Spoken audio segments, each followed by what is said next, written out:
Download the One-Page Spotlight app for artists.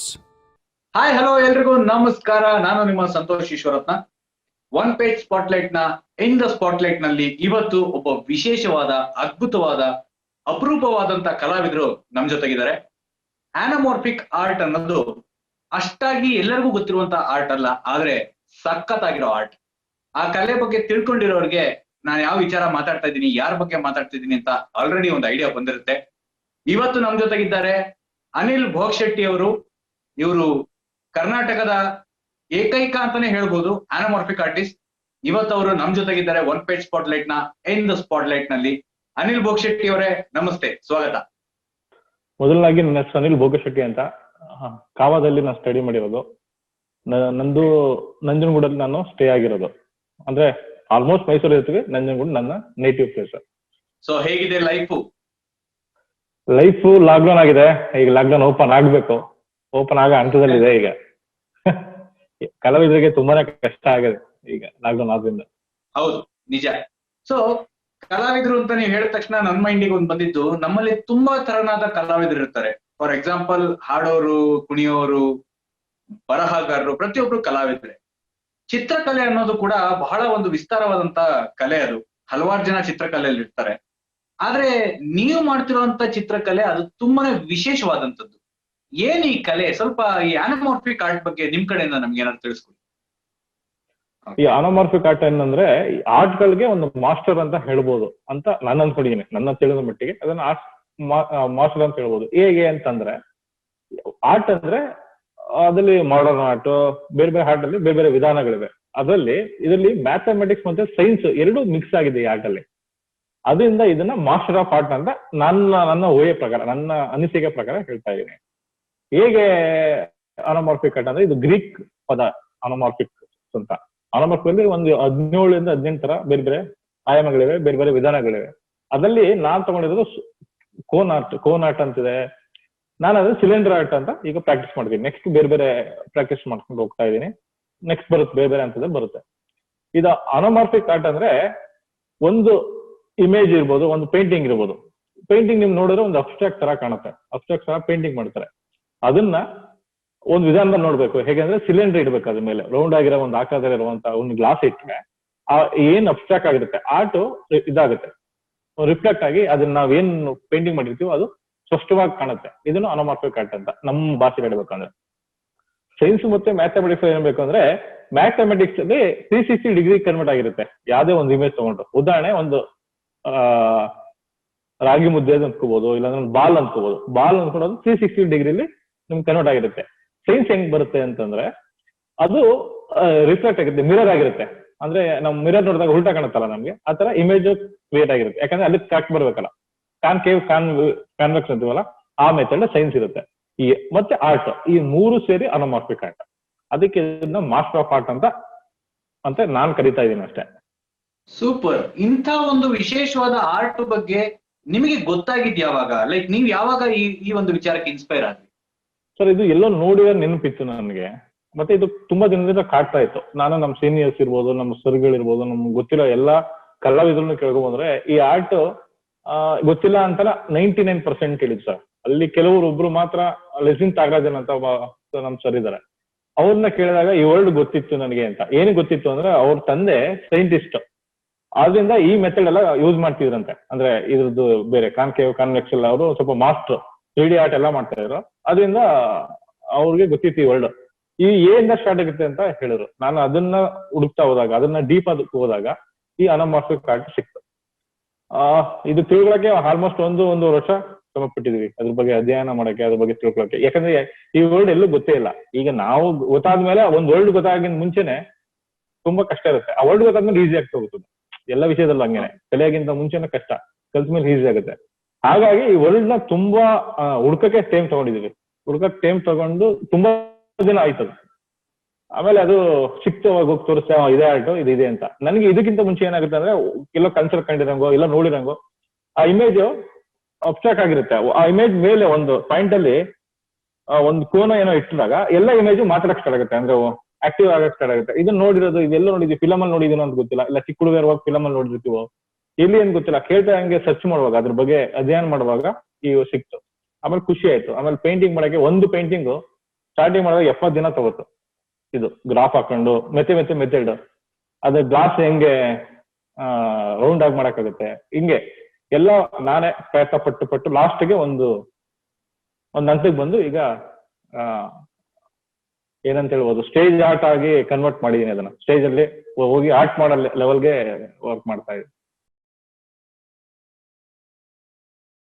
ನಿಜ ಎಲ್ಲ ನಮ್ಮ ಹಿರಿಯರೆಲ್ಲ ಹೇಳ್ತಾರೆ, ಕಲಿಯೋವರೆಗೂ ಬ್ರಹ್ಮ ವಿದ್ಯೆ, ಕಲ್ತ ಮೇಲೆ ಕೋತಿ ವಿದ್ಯೆ ಅಂತ.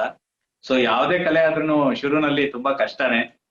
ಅಂದ್ರೆ ಈ ಕಲಾವಿದರಿಗೆ ಪೇಷನ್ಸ್ ತುಂಬಾ ಮುಖ್ಯ. ಆಮೇಲೆ ತಾಳ್ಮೆ ಇರ್ಬೇಕು. ಬೇರೆ ಕಡೆ ಈಗ ಮೊಬೈಲ್ ಅವೆಲ್ಲ ಬಂದಾದ್ಮೇಲೆ ಏನಾಗಿದೆ ಅಂದ್ರೆ 10 ನಿಮಿಷ ಪ್ಯಾನಿಕ್ ಆಗಿದೀವಿ. ಈಗ ಮೊಬೈಲ್ ಬರೋಕ್ಕಿಂತ ಮುಂಚೆನೆ ಎಲ್ಲಾ ಒಂದೇ ಕಡೆ ಇರ್ತಿತ್ತು, ಎಲ್ಲ ಕಡೆ ಗಮನ ಇರ್ತಿತ್ತು.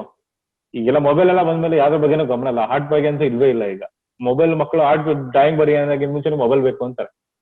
ಅದರಿಂದ ಇದು ಸ್ವಲ್ಪ ಕಷ್ಟನೇ ಈಗಿನ ಇದ್ರಲ್ಲಿ. ತಿಳ್ಕೋಬೇಕು, ಡೀಪ್ ಆಗಿ ಹೋಗ್ಬೇಕು. ಯಾವತ್ತೂ ಡೀಪ್ ಆಗಿ ಹೋದ್ರೆ ವಜ್ರನೇ ಸಿಗುತ್ತಂತೆ ಅಲ್ವಾ? ತುಂಬಾ ಆಳಕ್ಕೆ ಹೋದಾಗ ಮಾತ್ರ ವಜ್ರ ಸಿಗೋದು. ಸುಮ್ಮನೆ ಮಾಮೂಲಿ ರಫ್ ಆಗಿ ಏನೋ ಮಾಡಿದ್ರೆ ಏನು ಬರಲ್ಲ. ಹಾರ್ಡ್ ವರ್ಕ್ ಇದ್ರೆ ವರ್ಕ್ ಮಾಡ್ಬೋದು, ಏನ್ ತೊಂದ್ರೆ ಇಲ್ಲ. ಕರೆಕ್ಟ್. ನೀವ್ ಈ ಕಲೆನ ಕಲಿಯೋಕ್ ಶುರು ಮಾಡಿದ್ದು ಎಷ್ಟು ವರ್ಷದ ಹಿಂದೆ? ನೀವ್ ಈ ಕಲೆನಲ್ಲಿ ಆಳಕ್ ಹೋಗಕ್ ಶುರು ಮಾಡಿದ್ ಯಾವಾಗ? ಸರ್ ನಂದು ನಾನು ಕಾವಾದಲ್ಲಿ ಸ್ಟಡಿ ಮಾಡಿದ್ದು 2001 8 ಗಂಟೆ ಕಾಲೇಜ್ ಡೇಸ್ ಮುಗೀತು. ಒಂದು ಸ್ವಲ್ಪ ದಿನ ಏಜೆನ್ಸಿಲಿ ವರ್ಕ್ ಮಾಡಿದೆ, ಅಡ್ವರ್ಟೈಸಿಂಗ್ ಏಜೆನ್ಸಿಲಿ ಡಿಸೈನರ್ ಆಗಿ, ಇದಾಗಿ, ವಿಜುವಲೈಸರ್ ಆಗಿ. ಬಟ್ ನನಗೆ ಕಲೆನೇ ಹೇಳ್ಕೊಬತ್ತಿದ್ದಾಗ ಅದ್ರ ಬಗ್ಗೆನೇ ಗಮನ ಇರ್ತಿತ್ತು. ತಿರ್ಗಾ ನಾನೆಲ್ಲ ಬಿಟ್ಬಿಟ್ಟು ತಿರ್ಗಾ ಆರ್ಟ್ ಕಡೆನೆ ಹೋಗೋಣ ಅಂತ ಬಿಟ್ಬಿಟ್ಟು ಬಂದಾಗ ಈ ಆರ್ಟ್ ಬಗ್ಗೆ ತಿಳ್ಕೊಬೇಕು ಅಂತ ಏನೋ ಗೊತ್ತಿಲ್ಲ. ಅಂದ್ರೆ ಋಣಾನು ಬಂದ ಅಂತೀವಲ್ಲ ನೋಡಿ, ಯಾವ್ದೋ ವಿಷಯ ಇರ್ಬೇಕಂದ್ರೆ ಅದನ್ನೇ ನಿಮ್ಗೆ ಹೇಳ್ಕೋಗುತ್ತದು. ನಮ್ ಕೈ ಏನೂ ಇಲ್ಲ ಸರ್, ಅದು ಆಟೋಮೆಟಿಕ್ ಆಗುತ್ತೆ. ಬಟ್ ಅದೇ ಹೇಳ್ಕೊಂಡು ಹೋಯ್ತು ಅಷ್ಟೇ. ಈಗ ನಾವು ಒಂದ್ 5,000 ಆರ್ಟಿಸ್ಟ್ಗಳಿರ್ಬೋದು ಕರ್ನಾಟಕದಲ್ಲಿ. ನಾನು ಕೇಳಿದೆ ಅದರಲ್ಲಿ ನನಗೆ ಒಬ್ಬನ್ ಗೊತ್ತಾಗಬೇಕು ಅಂದ್ರೆ ಈಗಿಂದ ಏನಲ್ಲ, ಅದು ಹಳೇದೇನೋ ರೀಸನ್ ಇರುತ್ತೆ. ಅದರಿಂದ ಈ ಆರ್ಟ್ ಬಗ್ಗೆ ಬಂತು. ನಾನು 2014 ಸ್ಟಡಿ ಮಾಡ್ತಾನೆ ಇದ್ದೀನಿ ಆರ್ಟ್ನ. ಒಂದ್ ಸ್ಕೆಚ್ ಮಾಡಕ್ಕೆ ನಾವು ಒಂದ್ 5-6 ವರ್ಷ ಪ್ರಾಕ್ಟೀಸ್ ಆದಾಗ ಒಂದ್ ಹಂತಕ್ಕೆ ಬರುತ್ತೆ. ಯಾಕಂದ್ರೆ ನೀವು ಇಲ್ಲಿ ಕೂತಾಗ 2 ನಿಮಿಷಕ್ಕೆ ನಮ್ಗೆ ಸ್ಕೆಚ್ ಮಾಡ್ತೀವಿ. ಅದೇ ತರ ಅದನ್ನ ಮತ್ತೆ ಮ್ಯಾಥಮೆಟಿಕ್ಸ್, ಸೈನ್ಸ್, ಈ ಫಾರ್ಮುಲಾಗಳನ್ನೆಲ್ಲ ಯೂಸ್ ಮಾಡ್ಕೊಂಡು ಮಾಡೋದಿದೆಯಲ್ಲ, ತುಂಬಾ ಸ್ವಲ್ಪ ಕಷ್ಟದ ಕೆಲಸ. ಸೂಪರ್. ಸೊ ನೀವು ಅಷ್ಟು ಕಷ್ಟಪಟ್ಟು ಕಲಿತು ಆದ ನಂತರ ನೀವು ರಚಿಸಿದಂತ ಮೊದಲನೇ ಚಿತ್ರ ಅಥವಾ ಅದಕ್ಕೆ ಸಂಬಂಧಪಟ್ಟಂತ ಏನಾದ್ರು ಕತೆ ಏನಾದ್ರು ಇದೆಯಾ? ಸರ್ ಇದು ಸ್ಟಡಿ ಮಾಡ್ಬೇಕಾದ್ರೆ ಫಸ್ಟ್ ಸ್ಟಾರ್ಟ್ ಮಾಡಕ್ಕೆ ನನಗೆ 70 ದಿನ ತಗೋದು ಸರ್ ಇದು ಒಂದು ಆರ್ಟ್ ಮಾಡಕ್ಕೆ. ಫಸ್ಟ್ ಮಾಡಿದ ಚಿತ್ರ ನಾನು ಮಹಾರಾಜರ ಪೇಂಟಿಂಗ್ ಅವ್ರು ತೀರೋದಾಗ ಅವ್ ಮೌಲ್ಯತೆಗಳನ್ನ ತಿಳಿಬಿಟ್ಟು ಅದೊಂದು ಜ್ಞಾಪನಾರ್ಥವಾಗಿ ಮಾಡೋಣ ಅಂತ ಪ್ಲಾನ್ ಇತ್ತು. ವರ್ಕ್ ಮಾಡಿದಾಗ ಖುಷಿ ಆಯ್ತು. ನಮ್ಮ ಫ್ರೆಂಡ್ ಸರ್ಕಲ್ ತುಂಬಾ ಚೆನ್ನಾಗಿದೆ, ಅವ್ರಿಗೆಲ್ಲ ತೋರಿಸ್ದೆ, ಫುಲ್ ಖುಷಿ ಪಟ್ರು. ಬಟ್ ಅದನ್ನ ಮಹಾರಾಣಿ ಅವ್ರಿಗೆ ತಲುಪಿಸ್ಬೇಕು ಅಂದಾಗ ಫ್ರೆಂಡ್ ಮುಖಾಂತರ ಅಲ್ಲಿ ಹೋಗಿ ಮಹಾರಾಣಿ ಅವ್ರಿಗೆ ತಲುಪಿಸ್ಬೇಕೆ. ಅವ್ರು ಸತ್ತಿದ್ದು ಸ್ವಲ್ಪ ದಿನ ಆಗಿತ್ತು, ಒಂದು 15 ಡೇಸ್, 1 ತಿಂಗಳೊಳಗೆ ಪೇಂಟಿಂಗ್ ಮಾಡಿ ಫಸ್ಟ್ ವರ್ಕ್ ನಂದದು ತೋರಿಸ್ದಾಗ ಅವ್ರು ಏನಂದ್ರು, ಇದು ಕಾರ್ಟೂನ್ ಇದ್ದಂಗಿದೆ, ಬೇಡ ಪೇಂಟಿಂಗ್. ನಾನು ಏನ್ ಪರ್ಮಿಷನ್ ಕೇಳಿದೆ, ಮೇಡಮ್ ಇದು ನಿಮ್ದು ಅರಮನೆಗೆ ಕೊಟ್ಬಿಡ್ತೀವಿ, ತುಂಬಾ ಚೆನ್ನಾಗಿ ವಿಸಿಟರ್ ಬರ್ತಾರೆ, ಅಲ್ಲಿಗೆ ಪ್ಲೇಸ್ ಮಾಡೋದು, ನಾವೊಂದು ನೇಮ್ ಆತರ ಏನ್ ಆಗ್ಬೋದು ಅಂದ್ಬಿಟ್ಟು ತೋರ್ಸಕ್ ಹೋದ್ವಿ. ಬಟ್ ಅವರು ಅಂದ್ರೆ ಅಬ್ಸ್ಟ್ರಾಕ್ಟ್ ಆಗಿರುತ್ತಲ್ಲ ಸರ್, ಒಂದು 360 ಡಿಗ್ರಿಲಿ ಮಹಾರಾಜರ ಮುಖ ಕನ್ವರ್ಟ್ ಆಗಿರುತ್ತೆ. ಅವ್ರಿಗೆ ಅದು ಕಾರ್ಟೂನ್ ತರ ಕಂಡ್ಬಿಟ್ಟಿದೆ. ಇಲ್ಲ ಬೇಡ ಇದು ಚೆನ್ನಾಗಿಲ್ಲ ಅಂದ್ಬಿಟ್ಟು ಕಳಿಸ್ಬಿಟ್ರು. ಆಮೇಲೆ ನನ್ನ ಫ್ರೆಂಡ್ ಇದ್ರು ಅಲ್ಲೇ KPL ಮ್ಯಾಚ್ ಅವಾಗ ಸ್ಟಾರ್ಟ್ ಆಗಿದ್ದು. ಅವಾಗ ಇದನ್ನ ಇರ್ಬೇಕಲ್ಲ, ಮಹಾರಾಜರದು ಸ್ಟೇಡಿಯಂ ಅಲ್ವಾ, ಅದನ್ನ ಪರ್ಮಿಷನ್ ಕೇಳಕ್ಕೆ ಅಂತ ಬಾಲು ಸರ್ ಅಂತಿದ್ರು. ಅವರು ಪರ್ಮಿಷನ್ ಕೊಟ್ಟು ಸಖತ್ ಪ್ರೋತ್ಸಾಹ ಕೊಟ್ರು. ಅಲ್ಲಿ ಸ್ಟಾಫ್ ಇರ್ಬೋದು, ಅಲ್ಲಿ ಸ್ಟೇಡಿಯಂ ಅಲ್ಲಿ ಇದ್ದಿದ್ದು ಎಲ್ಲ ಬಾಲು ಸರ್ ತುಂಬಾ ಜನ ಇದ್ರು ಅಲ್ಲಿ, ಅವರೆಲ್ಲ ಕೊಟ್ಟು. ಆಮೇಲೆ ತುಂಬಾ ಎಲ್ಲ ಕ್ರಿಕೆಟ್ಗಳು, ಪ್ರಸಾದ್ ಅವ್ರು ಬಂದಿದ್ರು, ರಾಬಿನ್ ಸಿಂಗ್ ಅವ್ರು ಬಂದಿದ್ರು, ಅವರೆಲ್ಲ ನೋಡಿ ಆಶ್ಚರ್ಯಪಟ್ರು. ಆಮೇಲೆ ಅಂಪೈರ್ ಇದ್ದಾರೆ ನಂದನ್ ಸರ್ ಅಂತ, ಅವ್ರು ಬಂದು ನಮ್ಮ ಮೈಸೂರಲ್ಲಿ ಇದ್ದಾರೆ ಇಂಥ ಆರ್ಟಿಸ್ಟ್ ಅಂದ್ಬಿಟ್ಟು ಅವ್ರು ಸೆಲ್ಫಿ ತಗೊಂಡು ಹೋದ್ರು. ಅದೇ ಅವಾಗಿಂದ ಒಂದ್ ಸ್ವಲ್ಪ ಏನೋ ಮಾಡ್ಬೇಕಲ್ಲ, ಈ ಆರ್ಟ್ ಬಗ್ಗೆ ಖುಷಿ ಕೊಡುತ್ತಲ್ಲ ಅಂತ. ನಾವ್ ಆರ್ಟ್ ಅಂದ್ರೆ ಸರ್ ಎಲ್ಲಾ ಆರ್ಟು ಖುಷಿ ಕೊಡ್ಬೇಕು ಸರ್. ಫಸ್ಟ್ ಆರ್ಟ್ ಅಂದ್ರೆ ಖುಷಿ ಕೊಡೋಂಥದ್ದು, ಖುಷಿಯಿಂದ ಏನ್ ಬೇಕಾದ್ರೂ ಬರೋಂಥದ್ದು. ಅವಾಗ ಒಂದ್ ಸ್ವಲ್ಪ ಇಂಟ್ರೆಸ್ಟ್ ಆಯ್ತು. ಆಮೇಲೆ ಮಹಾರಾಣಿ ಅವರು ಅಲ್ಲಿ ಇನಾಗ್ರೇಷನ್ಗೆ ಅಂತ ಬಂದ್ರು. ಅವಾಗ ಬಂದು ಅವ್ರಿಗೆ ಬೊಕ್ಕೆ ಕೊಟ್ಟು ಬಂದು ಆರ್ಟ್ ಬಗ್ಗೆ ಎಕ್ಸ್ಪ್ಲೇನ್ ಮಾಡಿದ್ವಿ, ಆರ್ಟ್ ಇದು ಅಂತ. ಅವ್ರ ಖುಷಿ ನೋಡಿ ಅದನ್ನ ಪೇಂಟಿಂಗ್ ನೋಡಿ ಆ ಬೊಕ್ಕೆನ ಮುಂದೆ ಇಟ್ಟು ಕಣ್ಣಂಚಲ್ಲಿ ನೀರು ಬರಂಗೆ 1 ಅವರ್ ನಿಂತಿರು ಸರ್. ಯಾರು ಡಿಸ್ಟರ್ಬ್ ಮಾಡಿದ್ರೆ ಅವರೇ ಅಲ್ಲೇ ಪೇಂಟಿಂಗ್ ನೋಡ್ತಾನೆ. ಅವಾಗ ಖುಷಿ ಆಯ್ತು. ನಾವೆಲ್ಲೋ ಬೇರೆ ಕಡೆ ಇದ್ದಾಗ ಅದು ನೋಡಿ ತುಂಬಾ ಖುಷಿ ಆಯ್ತು. ಅಂದ್ರೆ ಅವತ್ತು ಕೊಡುವಾಗ ಕಾಟನ್ ಅಂದಿದ್ದು, ಅಲ್ಲೇ ಕೊಡುವಾಗ ತುಂಬಾ ಚೆನ್ನಾಗಿ ಬಂದಿತ್ತು ಪೇಂಟಿಂಗ್. ಎಲ್ಲರಿಗೂ ಖುಷಿ ಆಯ್ತು, ತುಂಬಾ ಪ್ರೋತ್ಸಾಹ ಕೊಟ್ರು. ಆಮೇಲೆ ರೆಕಗ್ನೈಸ್ ಆಗಿ ಸ್ಟಾರ್ಟ್ ಆಗೋದು, ಯಾರನ್ನ ಕೇಳೋದು ಮಾಡೋಣ ಅಂತ ಇದಾಯ್ತು ಸರ್. ಅಂತ ಒಂದು ಮೂಮೆಂಟ್ಗಳು ಜೀವನದಲ್ಲಿ ವಾ ಅನ್ಸ್ಬಿಡುತ್ತೆ. ಲೈಕ್ ನಾವು ಏನೋ ಎಕ್ಸ್ಪೆಕ್ಟ್ ಮಾಡ್ತಿರ್ತೀವಿ, ಅದು ಅನಿರೀಕ್ಷಿತವಾಗಿ ಸಿಕ್ಕಿದಾಗ ಅದ್ರಲ್ಲಿ ಸಿಗೋ ಖುಷಿನೇ ಬೇರೆ ಅಲ್ವಾ? ಆಮೇಲೆ ಈಸಿಯಾಗಿ ಸಿಕ್ಬಿಟ್ರೆ ಅದಕ್ಕೆ ಮಜಾ ಇರಲ್ಲ ಸರ್. ಅದು ಅದಕ್ಕೆ ಇರ್ಬೇಕು, ಅದೆಲ್ಲ ಇದ್ದಾಗ ಸಖತ್ ಮಜಾ ಅನ್ಸುತ್ತೆ ಅದು. ಆಮೇಲೆ ನೆಕ್ಸ್ಟ್ ಬಿಗ್ ಬಾಸ್ ಇದು ನಡೀತಿತ್ತು ಸೀಸನ್ ಅಲ್ಲಿ. ಆಗ ಸುದೀಪ್ ಸರ್ದು ಇಂಟ್ರೆಸ್ಟ್ ಆಯ್ತು, ಅದು ಆರ್ಟಿಸ್ಟ್ ಗೆ ಹೆಲ್ಪ್ ಮಾಡಿದ್ರು ಅವರು, ಹಿಂಗ್ ಮಾಡಿದೀನಿ ಅಂತ. ಆ ಸುದೀಪ್ ಸರ್ಗೆ ಎಲ್ಲ ಪ್ಯಾಕೇಜಿಂಗ್ ಮಾಡ್ಕೊಂಡ್ವಿ, ಓದ್ವಿ, ಕೊಟ್ವಿ. ಕೊಡೋಗಿಂತ ಮುಂಚೆನೆ ಏನು ಅಂತ ಅರ್ಥ ಆಗಿಲ್ಲ, ಒಂದು ಥೀಮ್ ಇಟ್ಕೊಂಡು ವರ್ಕ್ ಮಾಡ್ತೀನಿ. ನಾನು ಏನ್ ಥೀಮ್ ಅಂದ್ರೆ ಅದು ಒಂದು ಸ್ಟೋರಿ ಇರ್ಬೇಕು, ಅದ್ರಲ್ಲಿ ಒಂದು ಪೇಂಟಿಂಗ್ ಮಾಡೋದು ಅದೊಂದು ಸ್ಟೋರಿ ಇರ್ಬೇಕು. ಫಸ್ಟ್ ಪೇಂಟಿಂಗ್ ಅಲ್ಲಿ ಬರೀ ಪೋರ್ಟ್ರೇಟ್ ಮಾಡ್ಬೇಕು ಅನ್ನೋ ಒಂದು ಕಾನ್ಸೆಪ್ಟ್ ಇತ್ತು, ಅಂದ್ರೆ ಅವ್ರ ಮುಖ ಚೆನ್ನಾಗಿ ತೋರಿಸ್ಬೇಕು, ಆ ಪೋರ್ಟ್ರೇಟ್ ಚೆನ್ನಾಗಿರ್ಬೇಕು, ಅಂದ್ರೆ ಆರ್ಟಿಸ್ಟಿಕ್ ಆಗಿರ್ಬೇಕು ಅಂತ. ನೆಕ್ಸ್ಟ್ ಕ್ರಿಯೇಟಿವ್ ಆಗಿರ್ಬೇಕು, ಯಾಕಂದ್ರೆ ನಾವೇನು ಮಾಡ್ತಾ ಇಲ್ಲ ಸರ್. 14ನೇ ಶತಮಾನದಲ್ಲಿ ಆರ್ಟ್ ಆಗ್ಬಿಟ್ಟಿದೆ, 14, 12ನೇ ಶತಮಾನದಲ್ಲಿ ಇದಕ್ಕಿಂತ ತುಂಬಾ ಚೆನ್ನಾಗಿ ಮಾಡಿದ್ದಾರೆ. ನಾನು ಮಾಡ್ತಿರೋದು 12ನೇ ಶತಮಾನದಲ್ಲಿ ಮಾಡಿದಾರಲ್ಲ ಸರ್, ಅದ್ರಲ್ಲಿ 1% ಅಷ್ಟೇ, ಇನ್ನು 99% ಬಾಕಿ ಇದೆ. ಅಂತ ಕ್ರಿಯೇಟಿವ್ ಏನು ಮಾಡೋಣ ಅಂತ ಬೇರೆ ಒಂದು ಥೀಮ್ ಇಟ್ಕೊಂಡು ಬಿಗ್ ಬಾಸ್ ಫಿಲ್ಮ್ ತರ ಯೂಸ್ ಮಾಡ್ಕೊಂಡು, ಅದು ಒಂದು ಆಲದ ಮರ ಇದ್ದಂಗೆ, ಅದ್ರಲ್ಲಿ ಟೈಮ್ ಸೆನ್ಸ್ ಇಲ್ಲ, ಹಗಲು ಹತ್ತಿನದು ಗೊತ್ತಾಗಲ್ಲ, ಟೈಮ್ ಇರಲ್ಲ, ಅಲ್ಲಿರೋದು ಮೈಂಡ್ ಗೇಮು, ಹಿಂಗೆಲ್ಲ ವರ್ಕ್ ಮಾಡ್ಕೊಂಡು ಕೊಟ್ವಿ, ಎಕ್ಸ್ಪ್ಲೇನ್ ಮಾಡಿದ್ವಿ. ಇದೇ ತರ ಏನೇ ಎಕ್ಸ್ಪ್ಲೇನ್ ಮಾಡಿದ್ವಿ. ಹೌದಾ ಹೌದಾ ಹೌದಾ ಅಂತ ಎಲ್ಲ ಕೇಳೋದು. ಇದಲ್ಲೆಲ್ಲ ಒಬ್ರು ಇರ್ತಾರೆ, ಅದು ಬಿಗ್ ಬಾಸ್ ಅಂತಂದೆ. ಹೌದಾ ಹೇಗೆ ಅಂತಂದ್ರು. ಆಯ್ತು ಸರ್, ಇದೊಂದು ಸಿಲಿಂಡರ್ ಇರುತ್ತೆ, ಒಂದು ಪಾಯಿಂಟ್ ಇದೆ ಸರ್, ಆ ಪಾಯಿಂಟ್ ಅಲ್ಲಿ ಇಡಿ ನಿಮ್ನ ಅಂತಂದೆ. ಅವ್ರು ಇಟ್ರು. ನೋಡಿದ್ರ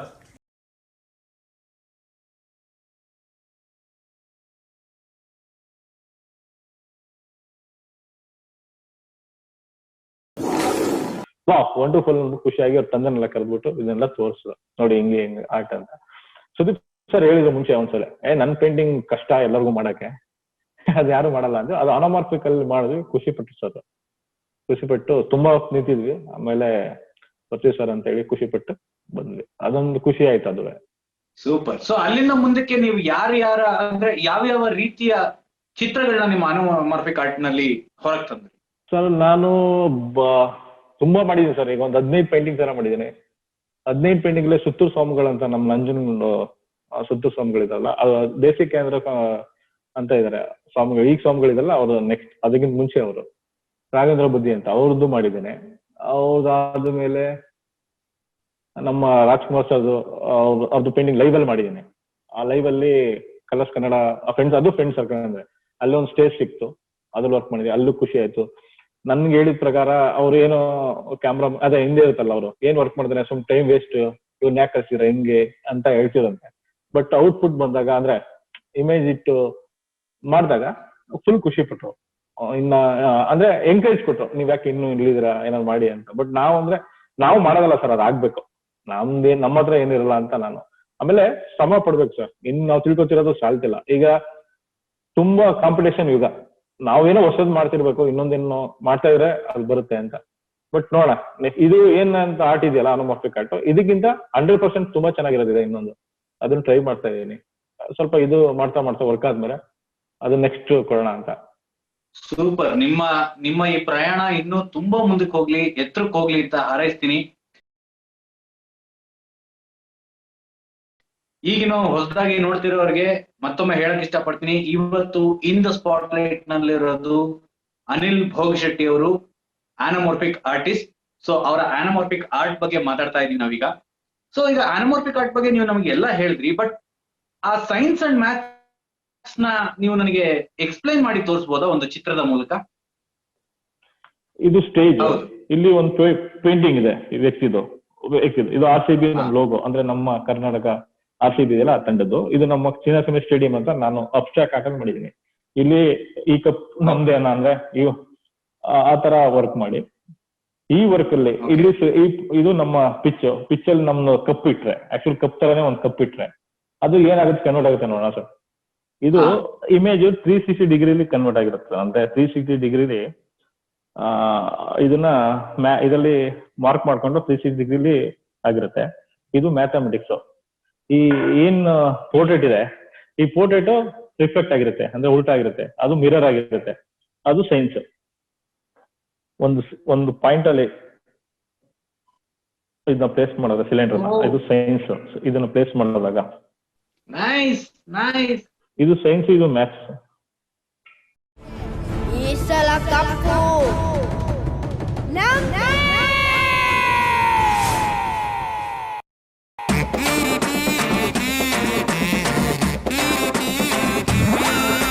ವಾವ್, ಗೊತ್ತೇ ಆಗಲ್ಲ ಅನಿಲ್ ಅವರೇ, ಯಾವ ಆಂಗಲ್ ಇಂದ ನಾವು ವಿರಾಟ್ ಕೊಹ್ಲಿ ಅಂತ ಖಂಡಿತವಾಗ್ಲೂ ಗೆಸ್ ಮಾಡಕ್ ಆಗದೇ ಇಲ್ಲ.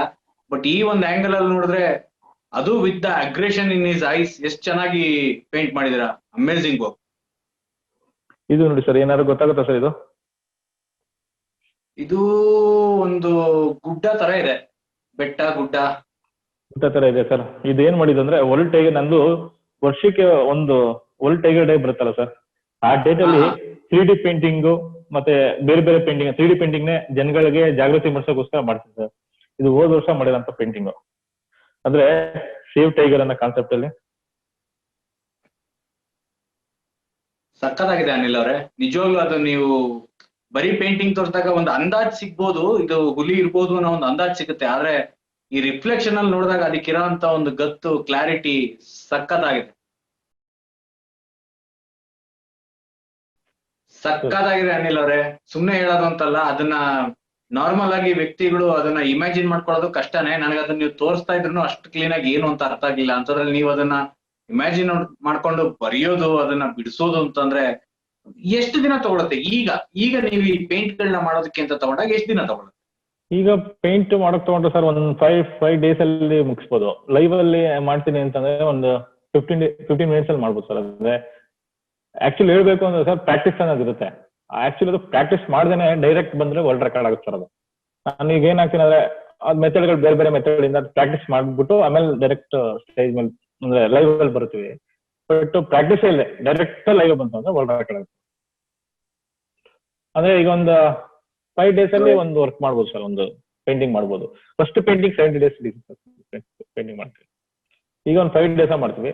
ಲೈವ್ ಅಲ್ಲಿ ಅಂದ್ರೆ ಸ್ಟೇಜ್ ಅಲ್ಲಿ ಬೇರೆ ಪರ್ಫಾರ್ಮೆನ್ಸ್ ಆರ್ಟ್ ಆಗಿ ಕನ್ವರ್ಟ್ ಮಾಡ್ತೀನಿ ಅಂದ್ರೆ ಒಂದು 15 minutes 20 minutes ಅಲ್ಲಿ ವರ್ಕ್ ಮಾಡ್ತೀವಿ ಸರ್. ಮೋದಿ ಅವ್ರದ್ದು ಪೇಂಟಿಂಗ್ ಮಾಡಿದೀನಿ ಸರ್. ಮೋದಿ ಅವ್ರದ್ದು ಪೇಂಟಿಂಗ್ ಮಾಡಿದಾಗ ಟೀ ಅಲ್ಲಿ ಮಾಡಿದ್ದು, ಅಂದ್ರೆ ಟೀ ವಾಲ ಅಂತ ಇದು ಮಾಡಿದ್ರು ಸರ್. ಆಗ ಬರೀ ಟೀನೇ ಕುದಿಸಿ 2 ದಿನ ಕುದಿಸಿ ಅದನ್ನ ಅವ್ರ ಬರ್ತಡೇ ಇಂದು ದಿನ 2 ದಿನ ಮುಂಚೆ ಬರ್ತಡೇ ಗಿಫ್ಟ್ ತರ ಏನು ಮಾಡಿ ಅವ್ರು ಮೈಸೂರು ಬಂದಾಗ ಆ ಪೇಂಟ್ ನ ಅವ್ರಿಗೆ ತರಿಸ್ಬೇಕು ಅಂತ ವ್ಯವಸ್ಥೆ ಆಗ್ತಿದೆ. ನೋಡೋಣ, ಅದು ಮೈಸೂರು ಬಂದಾಗ ಏನಕ್ಕೆ ಅಂದ್ರೆ ಮೈಸೂರು ಬಂದಾಗ ಅದು ನೆನಪು ಉಳಿಯುತ್ತೆ ಅವ್ರಿಗೆ. ನಾವು ಅಲ್ಲಿ ಅವ್ರ ಪ್ಲೇಸ್ ಕೊಟ್ಟಾಗ ಹೋದಾಗ ಅದು ಮೈಸೂರು ಬಗ್ಗೆ ಅಷ್ಟು ಗೊತ್ತಾಗಲ್ಲ.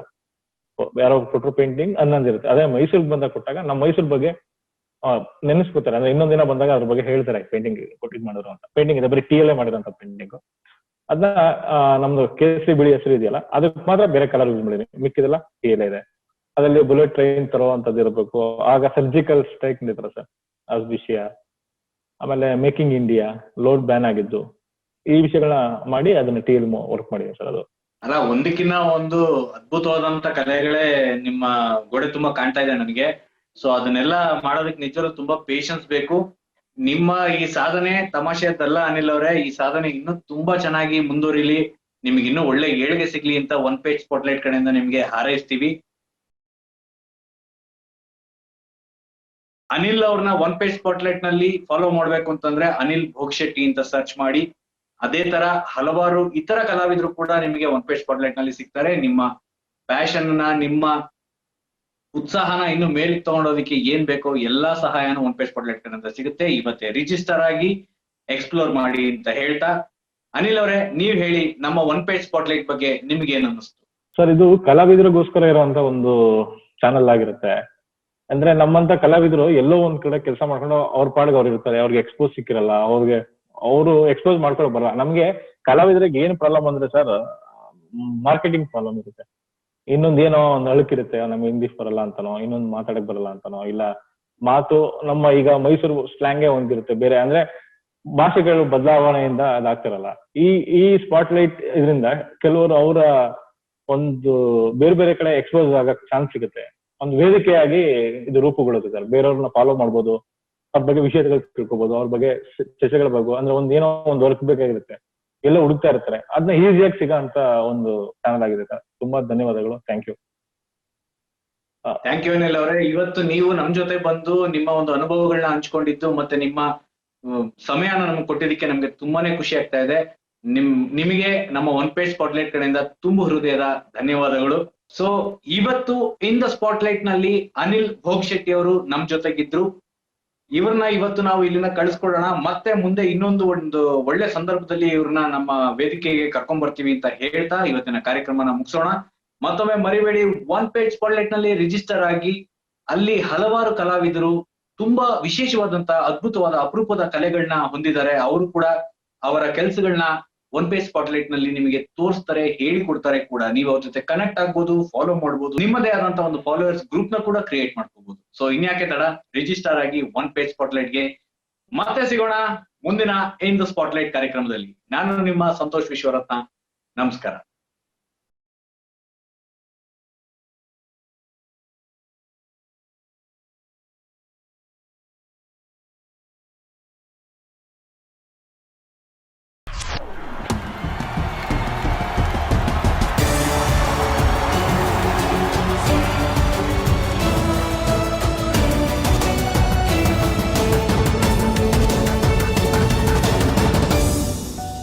Download the One Page Spotlight app for artists.